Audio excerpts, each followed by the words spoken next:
नमस्कार, मैं हूं मधुप मुदगल और आप मुझे सुन रहे हैं आरजे माला के साथ। गांधर्व महाविद्यालय के आप प्रिंसिपल हैं। बहुत सारे बच्चों को आपने संगीत में आगे बढ़ने के लिए प्रेरित किया है। पहले के स्टूडेंट्स में और आज के स्टूडेंट्स में बहुत डिफरेंस हो गया है।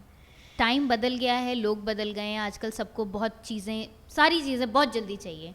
ऐसे में जो पहले स्टूडेंट्स आते थे और जो अब स्टूडेंट्स आते हैं उनमें अंतर है इस लेवल पर कि वो वेट नहीं करना चाहते ज़्यादा। इस बारे में आप क्या कहना चाहेंगे? ये आपने बिल्कुल ठीक कहा। एकदम सीरियस स्टूडेंट्स बड़े मुश्किल से मिलते हैं जी क्योंकि इस विद्या में या किसी भी फाइन आर्ट्स में जी समय बहुत लगता है। जी हमें सिर्फ ऊपर से नहीं सीखना है, बंदिश सीख ली याद होगी, ऐसे नहीं, वो खून में रमानी है। जी। एक राग को जब सीखते हैं तो राग आपके बच्चे जैसा हो, हम्म। इतना आपका अपना हो जाए राग जी कि जैसे आप बच्चे को अपना बना लेते हो, बच्चा अपना जैसा अपना होता है, जी राग इतना अपना होना चाहिए। जी तो उसको इतना अपना बनाने के लिए बहुत समय लगता है। जी ये तो कई राग कई आर्टिस्ट गाते हैं जैसे जिसकी इच्छा। मैं भी कई राग जो मुझे नहीं मालूम है, अगर मैं गाऊंगा कई बार तो मुझे लगता है कि कोई फॉरेनर गा रहा है, अभी बड़ी दूर से गा रहा हूँ। समझ जी रहे हैं आप? क्योंकि जी मैंने उसको अपनाया नहीं अभी, जी तो वो राग मैं नहीं गाता हूँ। जब तक मैं अपनाऊंगा नहीं, मेरे अपने नहीं हो जाएंगे, तब तक ये इसमें समय बहुत लगता है। जी ये समय लगता है तो आजकल पूरे ज़माने में ही टाइम नहीं है, जी केवल म्यूज़िक में नहीं, लाइफ में देखिए। जी तो उसके लिए काफ़ी चैलेंज है आजकल की पीढ़ी को कि इसको अगर अपनाना है हम्म। तो इसमें बहुत पेशेंस चाहिए, बहुत सिंसियरिटी चाहिए, जी समय चाहिए जी और ऑनेस्टी चाहिए। जी राग विद्या में ऑनेस्ट होना बहुत ज़रूरी है, नहीं तो वो उल्टा वार करती है। ये जी मेरे अपने विचार हैं, जी कोई सहमत हो या ना हो, बट मुझे लगता है कि इसमें चीटिंग करेंगे तो कहीं ना कहीं आपके ऊपर बुरा उस पर असर होता है। जी तो ये चीज़ें हैं, इतना सब उसको माने बच्चे तब आगे जा सकते हैं। जी। सर, अगर बात करें गांधर्व महाविद्यालय के समकक्ष और ऐसे कितने विद्यालय हैं जो म्यूज़िक को प्रमोट करें, जिनके काम से आप खुद बहुत ज़्यादा प्रभावित हैं? वो कौन से चंद स्कूल्स हैं म्यूज़िक के? प्रभावित, जी जैसे कला क्षेत्र है चेन्नई में, जी बहुत प्रभावित हूँ मैं। जी वहाँ कितने बहुत सुंदर ढंग से वहाँ संगीत, नृत्य और संगीत सिखाया जाता है। जी मैं इनफैक्ट एनवी करता हूँ कि काश हमारे पास ऐसा ओ, वातावरण होता। जी उनका तो बहुत सुंदर है। जी एनवी करता हूँ, जेलस नहीं। हाँ बहुत फ़र्क है उसमें। जी ऐसे कला क्षेत्र मुझे बहुत सुंदर लगा है ऐसे। जी। और इसके अलावा जो विद्यालय हैं? और अभी एकदम जहन में आ नहीं रहा। जी। हाँ। कहीं ना कहीं ऐसा होता है कि हमारे पास संसाधनों की कमी है, इस वजह से आपको भी लगता है कि वहाँ जो फैसिलिटीज़ हैं या वहाँ जिस तरीके से काम होता है, मुझे लगता है काश हमारे यहाँ पर भी इतनी फैसिलिटीज़ होती, इतना बड़ा एरिया हमारे पास भी होता कि हम भी गुरु शिष्य परंपरा में यहाँ पर संगीत सिखाते।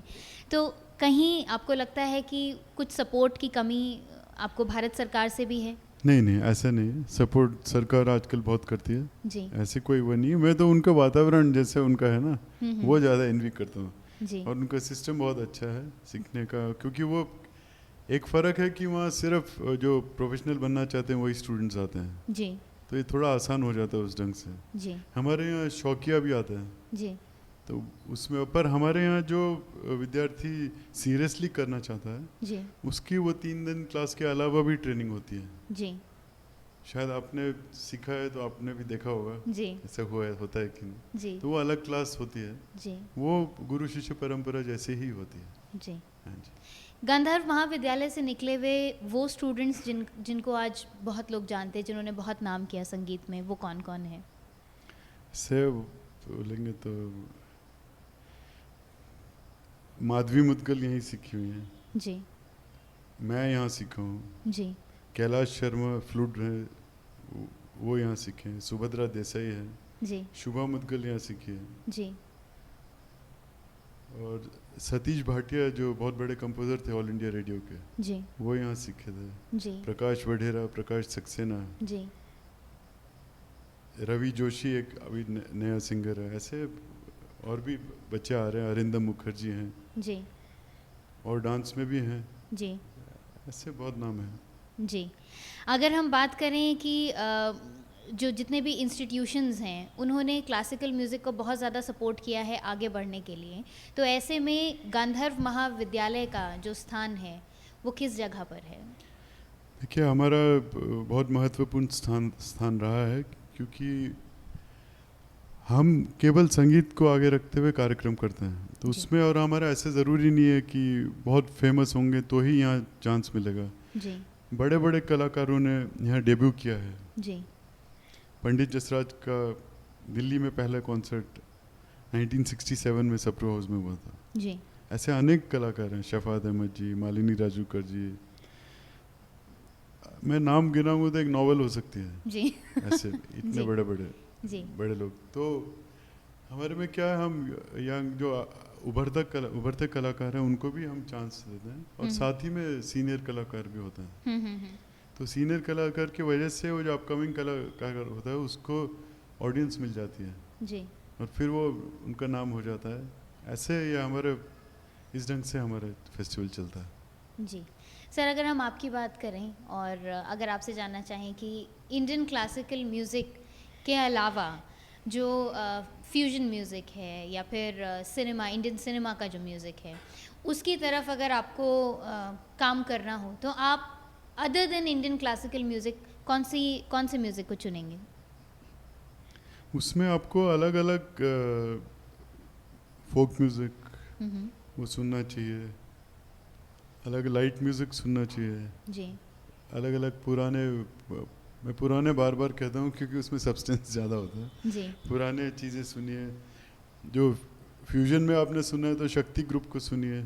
जी ऐसे ऐसे आप सुनिए तो कान हो, और असली तो है कि कान खुले रखना है। जी कई कई धुनें बचपन की कहीं से कोई अंश पॉइंट सुना हुआ उससे धुन बन जाती है, जी तो वो रखेंगे आप, ऑब्जर्वेंट रहेंगे तो अपने आप ही वो होता रहता है, स्टोर होता रहता है आपका डाटा, जी और कुछ कंपोज अपने आप होता है फिर। जी। गांधर्व महाविद्यालय अपने ब्रिलियंट स्टूडेंट्स को और किन किन तरह से प्रमोट करता है? प्रमोशन का ऐसा हमारा ज़्यादा नहीं है, हमारा मेन सिखाने का है। जी और प्रमोशन ऐसे जो भी कोई पूछते हैं तो जो अच्छे हैं उनको हम नाम देते रहते हैं, जी पर उसका एक कोई स्पेसिफिक सिस्टम है कि भी प्रमोट कर रहे हैं, जी ऐसा नहीं है हमारे यहाँ। जी जी जी। हाँ। मतलब जो जो अपने आप वाकई जो कोई पूछे लोग तो वो नाम देते रहते हैं, जी अपने आप होता है वो, पर उसका कोई अलग से सिस्टम है ऐसा नहीं है। जी। एक सिस्टम मुझे पता है, क्या जी? जो बच्चे यहाँ की फ़ीस अफोर्ड नहीं कर पाते उनकी फ़ीस हाफ हो जाती है, और उन स्टूडेंट्स में से एक मैं हूँ। ये इनफैक्ट अभी 100 के करीब 110 के करीब बच्चे हैं जो फीस नहीं दे पाते हैं, जी तो किसी की हाफ है, किसी की 1/4 है, जी ऐसा सिस्टम है हमारा। जी